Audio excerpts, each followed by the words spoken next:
Hello दोस्तों, कैसे हैं। आज एक नई वीडियो के साथ आपके सामने हाजिर हो रहा हूँ आपके चैनल IIT सर्विसेज पे। दोस्तों, शिवरी नेशनल कॉलेज का जो है वो कुछ लिस्टें आ गई हैं और जिन लोगों ने वो इंट्रेंस दिया था तो उनकी आंसर की या सेलेक्टेड लिस्ट कब जारी होगी, तो इसको लेकर भी मैं बात करने वाला हूँ। साथ ही साथ पेमेंट कैसे होगा, क्या करना होगा, तो पूरी बात अपनी इस वीडियो में मैं बताऊंगा। लेकिन उससे पहले दोस्तों आपसे यही कहना है कि अगर आपको अपना ऑनलाइन पेमेंट करवाना हो या आप पेमेंट करवाना चाहते हैं या किसी भी तरीके कोई भी नॉलेज चाहिए, जानकारी चाहिए, तो आप दिए गए नंबर पर संपर्क करके हेल्प ले सकते हैं।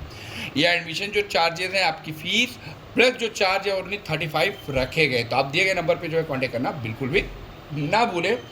चलते हैं वीडियो की तरफ। अब पूरी बात अपनी इस वीडियो में मैं बताता हूँ। सबसे पहली चीज़ की दोस्तों, जिसके एंट्रेंस हो गया उनकी आंसर की है सेलेक्टेड लिस्ट कब आएगी, यानी जो लिस्ट आएगी फ्रेज की वो कब आनी है। तो सबसे पहले मैं आपको पेमेंट से रिलेटेड दिखा दूँ, फिर इंट्रेंस के रिलेटेड मैं आपको बताता हूँ। तो पेमेंट करने से लिए आपको ऑफिशियल वेबसाइट पर आ जाना है।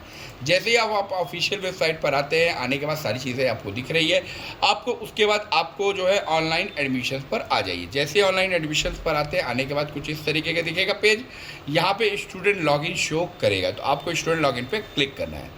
जैसे स्टूडेंट लॉगिन पे क्लिक करेंगे, क्लिक करने के बाद आपको यहाँ पे आपका एक फॉर्म मिला होगा और एक नंबर होगा, रजिस्ट्रेशन नंबर। वो रजिस्ट्रेशन नंबर आपको यहाँ पर डालना है। तो मैं रजिस्ट्रेशन नंबर आपको डाल के पूरी चीज़ें जो है करके दिखाता हूँ। अब उसके बाद यहाँ पे पासवर्ड, अगर बाय द वे आप पासवर्ड भूल गए हैं या पासवर्ड नहीं है तो आप इसको कॉपी करिए, ठीक है। जो नंबर रजिस्ट्रेशन नंबर है वैसे आप मैंने लिख दिया, इसलिए कॉपी किया। अब फॉरगेट पर आ जाइए और फॉरगेट डालने के बाद जैसे ही आप इसको सबमिट करेंगे, ये जो नंबर रजिस्टर्ड होगा उस पर ये जो है पासवर्ड चला जाएगा। तो खैर मुझे रजिस्टर नहीं करना है, मुझे पेमेंट करना है, तो मैं यहाँ आया। इसके बाद ये रजिस्ट्रेशन नंबर डाल, रजिस्ट्रेशन नंबर के बाद अब मैं जो मेरा जो पासवर्ड है वो मैं डाल देता हूँ। तो ये ज़रूर ध्यान रखिए कि पासवर्ड आपका कैपिटल स्मॉल कैसा है वो डालना है। डालने के बाद यहाँ पर कैप्चे पे आ जाना है। कैप्चे आपको डाल देना है CTJF, ये डाला और डालने के बाद आपको लॉगिन पे क्लिक करना है। जैसे ही आप लॉगिन पे डालेंगे उसके बाद ये तुरंत ही आपके सामने ये पेज खोल देगा।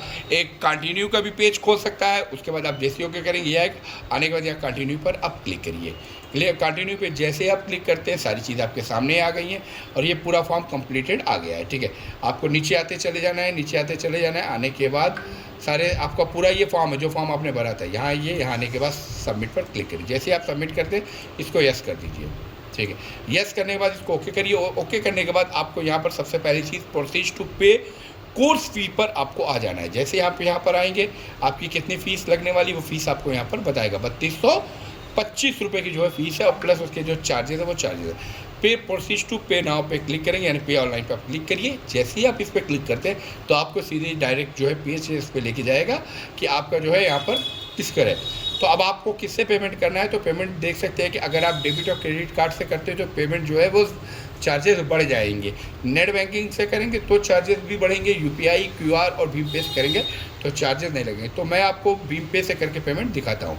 अब ये भीम पे का मतलब कि आपको UPI ID डालनी होगी, तो खैर मैं UPI नहीं, QR कोड है। QR पे क्लिक किया, भीम पे और प्रोसीज पर क्लिक करेंगे। जैसे ही आप इस पर क्लिक करते हैं, क्लिक करने के साथ ही यहाँ पर जो है ये पेजेस आ जाएंगे, ठीक है। अब यहाँ पर जो है वो सारी चीज़ें आ जाएगा और उसके बाद यहाँ पर आ गया। मैंने यहाँ पे देख सकते हैं, मैं अब उसके बाद जो है यहाँ पर सीधे जो है कोड मांगेगा।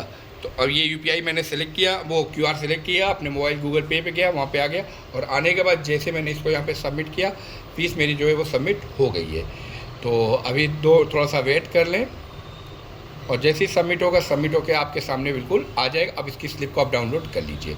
तो बहुत आसान है। अगर आपको स्लिप बाय द वे नहीं निकल पा रही है तो आप फिर से लॉगिन करके आप जो है निकाल दें। अगर पेमेंट कट गया है दोस्तों, यहाँ पर बात ये भी बता दूँ कि अगर आपकी पेमेंट कट जाती है या पेमेंट आपकी कट गई तो उस कंडीशन से आप क्या करेंगे, मैं आपको उसको भी बताता हूँ। बहुत आसान है, बस आप दिए गए नंबर पर संपर्क करिए। फीस के लिए रिगार्डिंग उससे भी आपको क्लियर हो जाएगा। अब मेन सवाल पे आते हैं कि जिनका इंटरेस्ट होगा उसकी आंसर की कब आएगी या कब तक जारी होगी। तो दोस्तों मैं यहाँ पे आपको क्लियर बता दूँ, जो उनकी जारी होने की जो डेट रखी गई है, जो डेटेड आएंगी वो डेट मान के चलिए आपकी जो है क्या नाम है, अब ये अभी 16 ये रखी गई है, फिर 17 रखी गई है, यानी 18। तो 19-20 तक जो आपकी लिस्ट है, यानी 20 तारीख को आपकी लिस्टें जो है वो आ जाएंगी, यानी 20 तारीख को लिस्ट जो है वो जारी की जाएगी और 20 तारीख के बाद ये सारी चीज़ें आपकी आसानी के साथ हो जाएंगी। तो घबराने की ज़रूरत नहीं है। जैसे ही आपको ये लिस्ट आती है, कुछ ऐसा आता है तो मैं अपने चैनल पर आपको पोस्ट कर दूँगा, आप वहाँ से आप देख सकते हैं। और कोई भी जानकारी के लिए आप दिए गए नंबर पर संपर्क करके भी हेल्प ले सकते हैं, आपकी पूरी हेल्प की जाएगी। तो उम्मीद करता हूँ दोस्तों मेरी बात आपको समझ में आ चुकी है। मिलता हूँ मैं नेक्स्ट वीडियो में।